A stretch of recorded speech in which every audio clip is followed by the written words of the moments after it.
Hola, ¿qué tal? Bienvenidos a Los Puntos a las IES, nuestro programa semanal de Diario de Cuba. La victoria de Donald Trump en Estados Unidos, con un importante apoyo electoral de los cubanoamericanos, hace que muchas voces se pregunten cómo será la política de la nueva administración hacia el régimen de La Habana.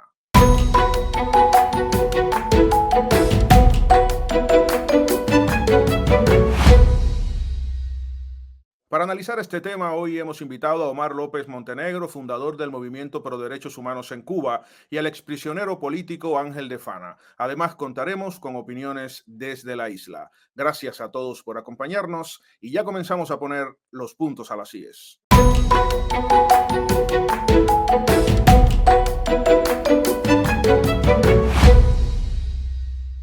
Omar López Montenegro, de acuerdo con lo que ha prometido en campaña, ¿qué puede esperarse de la política de Donald Trump hacia Cuba? Bueno, yo creo que si analizamos lo que ha sucedido anteriormente, pues yo creo que no se pueden esperar grandes cambios. La política de los Estados Unidos hacia Cuba, digamos que en los últimos 32 años, a partir de la aprobación de la ley Helms-Burton, se ha mantenido más o menos siendo la misma.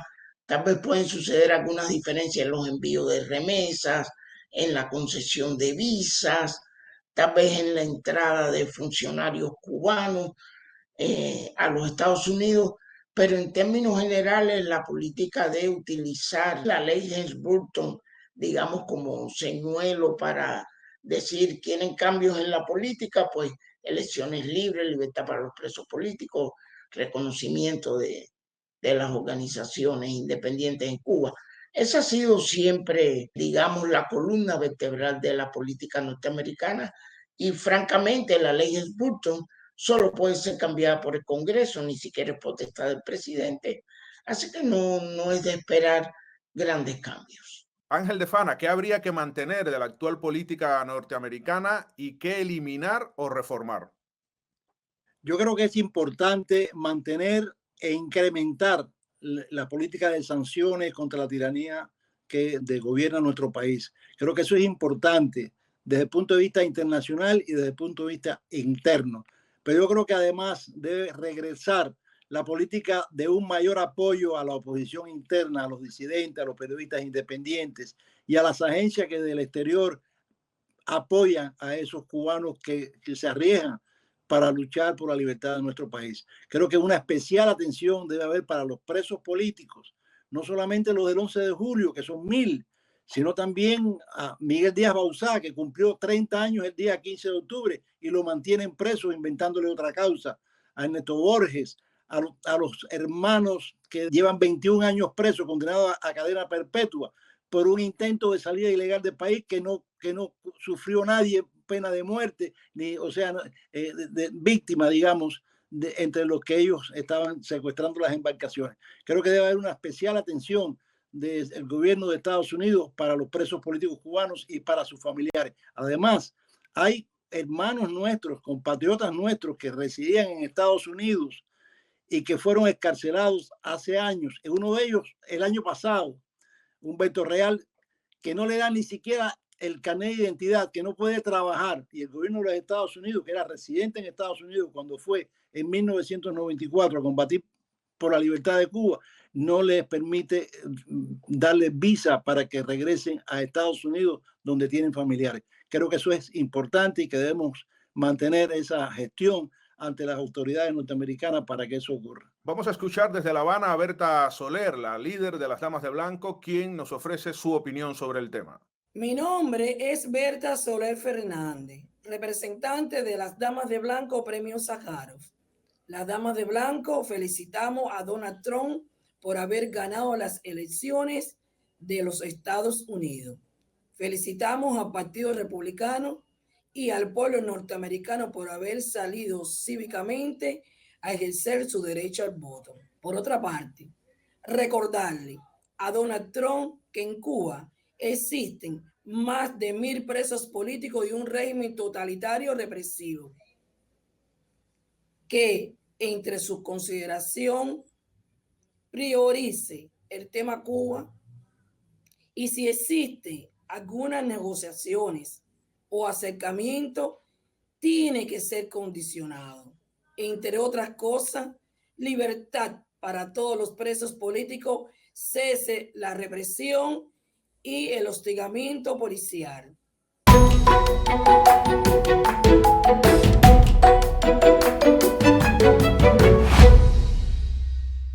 Omar, a propósito de lo que dice Berta Soler desde La Habana, ¿qué podría hacer la administración en el sentido de la liberación de los presos políticos, que es lo primero que pide todo el mundo? Bueno, básicamente lo único que puede hacer cualquier gobierno extranjero en este tema es pues condicionar la liberación de los presos políticos a cualquier tipo de acercamiento, como mencionaba Berta Soler, a cualquier tipo de negociación o cualquier tipo de ventaja económica que esté tratando de conseguir el régimen.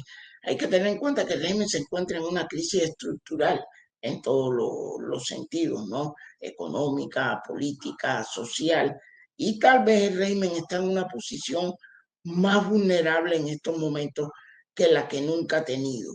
Y es importante entender esto porque muchas veces incluso ni los activistas dentro de Cuba se dan cuenta de la extrema vulnerabilidad que tiene el régimen en estos momentos. Aunque habría que decir, Omar, que estos presos de la última jornada represiva de julio de 2021 hasta acá son distintos, por llamarle de algún modo, a los habituales presos del castrismo, ¿no? Son el castigo que el régimen ha tenido contra estos ciudadanos por protestar y mantenerlos en la cárcel, a diferencia de los grupos opositores y periodistas independientes anteriores y activistas de derechos humanos. Mantenerlos en la cárcel significa un aviso para el resto del pueblo que no protesta, precisamente porque esas 1000 personas están en las cárceles en condiciones deplorables. No son tan fácilmente canjeables, no me gusta la palabra, pero es lo que ha pasado en estos últimos 60 años como los anteriores, porque de esa lección, entre comillas, que el régimen intenta enviar a la población, depende de la propia supervivencia de la dictadura cubana. Bueno, el punto aquí es, ¿ha aprendido la lección el pueblo? ¿El pueblo ha reaccionado ante este mensaje de represión como quiere el régimen? Yo creo que no. La información que tenemos, si analizamos, por ejemplo, los datos del Observatorio Cubano de Conflictos, la misma investigación que realizó Cubadata indica que el pueblo cubano está cada vez más propenso a la protesta como manera de resolver problemas. Recientemente hemos visto, por ejemplo, esta madre protestando frente a la sede del Poder Popular porque no tiene electricidad, unos postes, unos cables caídos. Se suele decir que estos son temas triviales. Yo digo que no. Esto lo que indica y reafirma precisamente esta investigación de Cubadata de que hay una mayor propensión de los ciudadanos a reclamar sus derechos abiertamente. Yo creo que el mensaje de meter preso a más de 1000 personas por lo del 11 de julio en realidad no ha logrado su objetivo. Además, un punto importante que siempre me gusta recordar, según datos de organizaciones independientes dentro o fuera de Cuba, más de 100.000 personas participaron en el 11 de julio. Si contrastamos esto con los 1000 presos, es una ínfima cantidad de personas las que han estado presas. Así que esto no es consuelo, por supuesto, para los familiares de los presos, pero indica una vez más la vulnerabilidad del régimen. Tiene que escoger cómo reprimir, no puede lanzarse a reprimir en masa. Así que esto es importante también a tener en cuenta. Ángel de Fana, los mensajes que escuchamos desde algunos sectores sobre las posibilidades y, entre comillas, casi automáticas de cambio de régimen en Cuba con la administración Trump, ¿son realistas o simplemente eufóricos estos mensajes? Creo que hay un poco de euforia. Yo siempre tengo que depositar mi total confianza en el pueblo cubano, el que está dentro de Cuba y nosotros que estamos en el exterior. Y pedir ayuda, pedir colaboración a las autoridades norteamericanas, europeas, asiáticas y africanas, pero sobre todo al pueblo cubano. El pueblo cubano y lo que necesitamos es solidaridad, entendimiento de las condiciones en que vive nuestro pueblo, entendimiento y conocimiento y confianza en que el pueblo cubano puede derribar la tiranía, pero que hay que apoyarlo, hay que denunciar los crímenes, hay que mantener la presión sobre la mafia que gobierna nuestro país para que pueda mejorar las condiciones de nuestro pueblo. Escuchemos ahora al activista Manuel Cuesta Morúa desde La Habana con sus opiniones sobre la política de la próxima administración hacia Cuba. La Cuba de 2024 no es exactamente igual a la Cuba de 2016, cuando la primera administración de Donald Trump. Yo creo que la política exterior de esta nueva administración de Donald Trump debe reflejar la Cuba de 2024 distinta a la de 2016. Hay, digamos, un proceso de autodemocratización social, quiero aclarar, de la sociedad cubana, que es muy interesante e imparable. Por otro lado, hay un proceso también que se consolida el pluralismo, sin la sociedad, esa pluralidad cultural también de la sociedad cubana se consolida. Se abre paso un sector privado emergente, que creo que es importante de alguna manera proteger. El flujo de las relaciones entre las familias a ambos lados, de ambas orillas, digamos, de este conflicto, pues se fortalece las relaciones y ese flujo. Por otro lado, las demandas de la ciudadanía son cada vez más claras y abiertas, y al mismo tiempo la legitimidad de las autoridades cubanas está en su punto cero. Hay una prioridad, que es la libertad de los prisioneros políticos en Cuba, de las y los prisioneros políticos en Cuba. Yo creo que estas tendencias merecen una nueva política que no pase por recuperar la confrontación normal que se ha tenido históricamente entre Cuba y Estados Unidos, porque eso no nos favorece en este momento de inflexión. Por lo tanto, no debe pasar por la confrontación y sí debe pasar por el fortalecimiento de la sociedad civil cada vez más y de estas tendencias que son importantes para el futuro del país. ¿Qué país vamos a tener en los próximos años? Depende mucho de cuál es la política exterior también de los Estados Unidos. Omar López Montenegro, ¿cómo se hace esto que dice Cuesta Morúa sin, comillas, confrontación? Bueno, vamos a hacer una precisión aquí, ¿no? Esta famosa confrontación entre Cuba y Estados Unidos es un invento del discurso del régimen para justificar su represión. Y si Cuesta habla de que hay que fortalecer la sociedad civil, que en lo cual estoy de acuerdo, Angelito también hablaba de apoyar a la oposición dentro de Cuba. Si una administración norteamericana se dedica a fortalecer la sociedad civil en Cuba, eso es un punto de confrontación con el régimen. La verdadera confrontación existe entre el régimen castrista y el pueblo cubano, la sociedad civil, la oposición. Entonces, por lo tanto, cualquier intento de fortalecer la sociedad civil dentro de Cuba representa una confrontación con el régimen. Ahora, una aclaración bien pertinente. Se trata de una confrontación cívica, que es una confrontación válida. Por lo tanto, y esto sí es bien importante entender, no se trata de evitar confrontación con el régimen, sino cómo se produce esta confrontación, a qué factores se apoyan en esta confrontación que debe ser al pueblo cubano, a la oposición, a la sociedad civil.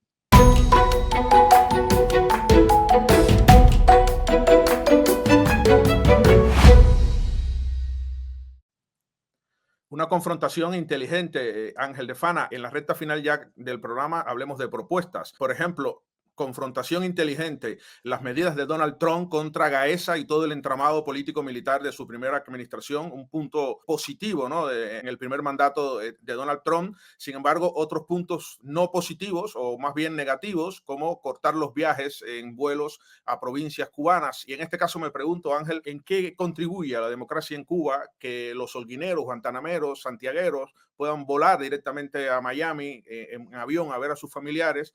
¿En qué contribuye cortar, ¿no?, ese flujo? Por poner dos ejemplos de la administración anterior de Donald Trump, uno positivo y otro negativo, siempre en mi opinión. Totalmente de acuerdo contigo, no tiene sentido ninguno esa suspensión de viaje, no tiene sentido. Eso no sirve para apoyar a la oposición, para apoyar el tema de la libertad. Estoy de acuerdo con lo que acaba de decir mi hermano Omar, y creo que sí, que hay que insistir y ser muy inteligente, y hay formas de hacerlo, de buscarse asesoría que esté bien vinculada con la realidad actual de nuestro país, que eso es muy importante, porque a veces en el Departamento de Estado hay gente que viene de Argelia o que viene de Noruega y no tiene la más mínima idea de lo que es el pueblo cubano. Y hay asesores, ¿verdad? Los hay, existen en el Departamento de Estado. Yo creo que gente nueva que entre en el Departamento de Estado, que no esté vinculada a las administraciones anteriores, que han sido muy negativas en el término del apoyo a la población cubana. Estoy de acuerdo con Omar.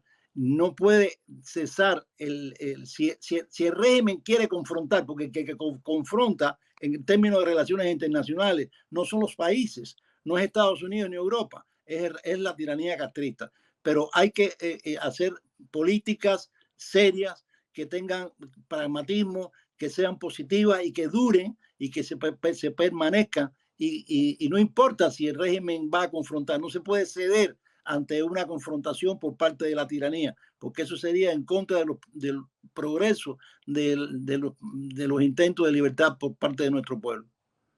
Omar, por ejemplo, la situación de América Latina en relación con Cuba es grave, no en estos últimos años, sino históricamente ha sido difícil para Estados Unidos lograr consensos en la región para actuar como una sola voz frente a la dictadura en Cuba. Me imagino que no será fácil igualmente para Donald Trump hacerlo, pero desde luego es algo que está ahí y sobre lo que habría que trabajar de alguna manera, un punto de trabajo a explorar, a seguir avanzando, precisamente porque sería una medida inteligente.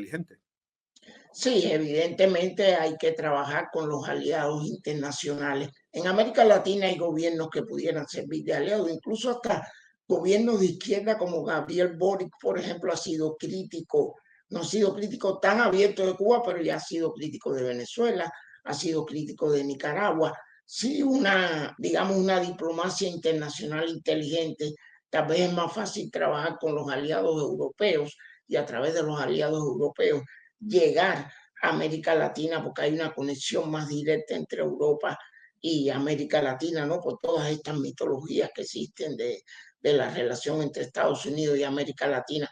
Pero sí se precisa de digamos, de un consenso internacional, tal vez no de todos los países, pero los países que estén alineados con la visión de una Cuba libre y democrática.